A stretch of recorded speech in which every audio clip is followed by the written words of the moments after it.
Matapos ang nangyaring engkwentro sa sementeryo sa libing ni Noy at ang pagkadihado ni Olga, mabilis itong nagpunta sa ospital para gawing pain kay Tanggol si Marites. Bagamat nagataka sila Marites at Tinding, nahuli naman si Tess sa rooftop ng gusali at nanganganib ang buhay. Nang konting hakbang na lang ay mahulog na ito sa mataas na palapag.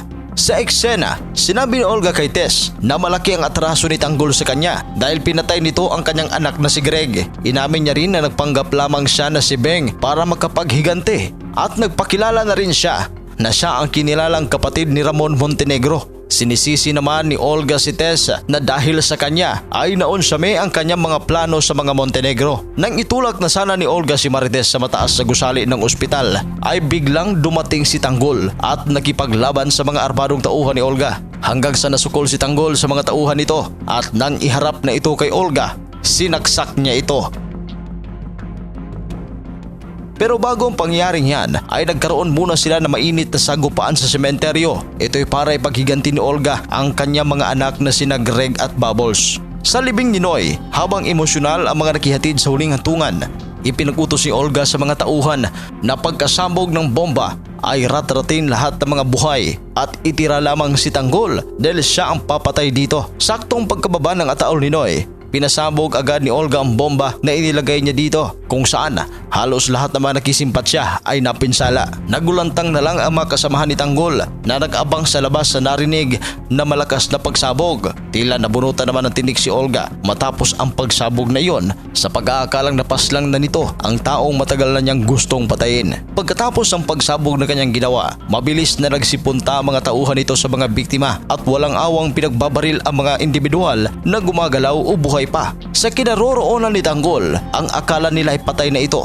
Ngunit laking gulat nila nang ito'y biglang tumayo habang hawak ang kanyang baril at nakipagsabayan sa mga kalaban. Naalarma dito si Olga at nagulat sa kanyang natuklasan na buhay pa pala ang ating bida. Isa-isang pinatumba ni Tanggol ang mga armado. Pati si Olga ay napakover na makita ito ni Tanggol. Nagsidatingan ang napakaraming armadong tauhan ni Olga pero hindi nagpadaig ang ating bida. Dahil dito, to the rescue agad ang mga tropa ni Tanggol para tulungan ito sa madugong engkwentro. Sinalakay nila ang lugar at nakipagsabayan na rin sa mga kalaban. Sa pagkakataong ito, dahan-dahan ang naubos ang sangkaterbang tauhan ni Olga. At habang papalayo si Tanggol ay patuloy pa rin itong hinahabol ni Olga hanggang sa muntika ng masukol si Tanggol. Habang nakatago naman si Tanggol, tinanong ni Olga si Tanggol kung saan ito dinala o itinago si Samantha. Hanggang sa nalala ni Tanggol ang nagpakilalang Aling Beng na nakilala ng kanyang ina na si Marites at ang taong nagluksa sa pagpanaw ni Bubbles. Sinagot agad ito ni Tanggol na kanya nang inilagay si Bubbles sa maayos na libingan kasama ang kanyang lolo. Tinanong agad ni Tanggol si Olga kung sino nga ba ito. Sagot naman ni Olga na matagal na niyang kilala si Tanggol bata pa lang, sabay ang pag-iit na dapat noon pa ay pinatay na niya ito. Napatanong naman si Tanggol kung anong atraso nito sa kanya. Sagot naman ni Olga na malaki dahil pinatay niya si Greg. Kaya naalala naman ni Tanggol ang sinabi ng tauhan ni Olga na kanyang nakaengkwentro na Olga ang pangalan ng taong pumatay kay Mokang. Dahil dito, galit na galit si Tanggol sa nalaman nito. Siniguro naman ni Olga na uubusin nito ang kanyang pamilya. Hinamon naman ni Tanggol si Olga na sabay na lumabas. Ngunit nagulat na lamang si Olga na may kasama pala si Tanggol. Kaya dali-dali itong tumakas at nagdesisyon na magpunta sa ospital para doon patayin si Marites na para na rin niyang pinatay si Tanggol. Samantala, mabilis namang pumunta si Tanggol sa ospital para sagipin ang buhay ng kanyang nanay.